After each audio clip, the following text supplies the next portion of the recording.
రెడ్డి గారు.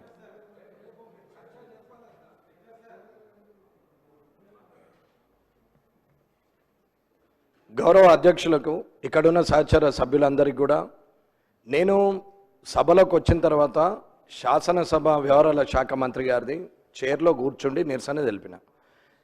Protocol violation అవుతుంది అని చెప్పి పక్కనున్న పెద్ద సీనియర్ మోస్ట్ నాయకులు తుమ్మల నాగేశ్వరరావు గారు కూడా అన్నారు.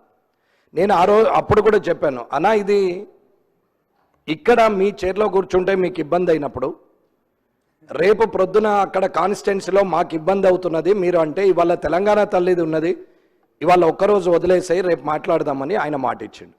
సరే మాట ఇచ్చి రేపటి వరకు కాదు, అవకాశం ఇవ్వాలి అని చెప్పాము. చెప్పిన తర్వాత సరే మంచిదని చెప్పి జనగణమన అయిన తర్వాత ఇక్కడికి వచ్చినాం. ఇది ఆయన నోటి ద్వారా వచ్చినటువంటి మాటలు, ఇది అబద్ధం కాదు, ముందరే చెప్తున్నాం. ఇక్కడికి వచ్చి కూర్చున్న తర్వాత అవకాశం ఇవ్వడానికి ఇబ్బంది పడుతున్నారు.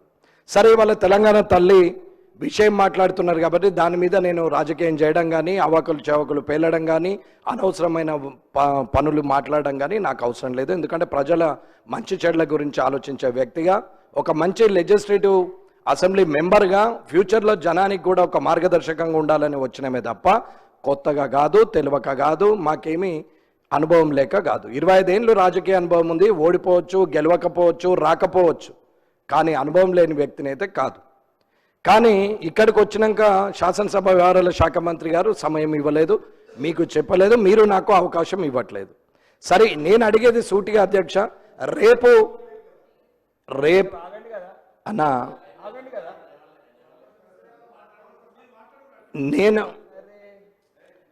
అనేది రేపు నాకు ఈ ప్రోటోకాల్ విషయంలో కానీ, వైలేషన్ విషయంలో కానీ, మంత్రులు చేస్తున్నటువంటి పనుల విషయంలో కానీ నేనెవరిని నిందించడానికి మాట్లాడలేదు. నా ఎమ్మెల్యే అనే పదానికి జరుగుతున్న అవమానం గురించి మాట్లాడుతున్నాం. ఇలా వెంకటరమణారెడ్డి ఉంటాడు, రేపు వెంకటయ్య ఉంటాడు, అదేం పెద్ద పర్మనెంట్ కాదు. ఇక్కడ ఉన్నాడు, అక్కడ ఉంటాడు, అక్కడ ఉన్నాడు, ఇక్కడ ఉంటాడు, ఇక్కడ ఉన్నాడు, అక్కడ కూడా ఉంటుండొచ్చు టైం వస్తే, దాంట్లో ఏం సమస్య లేదు. కానీ ఇవాళ ఆలోచన ఉండాలా. రేపటి అవకాశం ఇవ్వము అని అంటే మాత్రం రేపు ఊరుకోవడం లేదు అధ్యక్ష. నేను 8 నెలల క్రితము ప్రివిలేజ్ కమిటీకి ఇచ్చాం.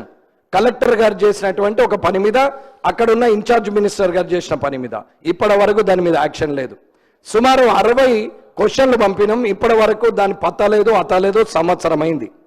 నేను ఒక ఎమ్మెల్యేకు ఉండే మర్యాదను ఇవ్వమని చెప్తున్నాం, వెంకటరమణారెడ్డి గురించి కాదు. ఇది మీరు ఆలోచించి రేపు నిర్ణయం తీసుకోవాలా. రేపు మళ్ళీ నేర్చుకోండి కొత్తగా అది ఇదని అంటే ఊరుకునేదైతే ఏమీ లేదు అధ్యక్ష. మీరు దయచేసి సహకరించాలా. ఎట్టి పరిస్థితుల్లో రేపు చర్చ జరగాలని కోరుకుంటున్నాను. గౌరవ సభ్యులు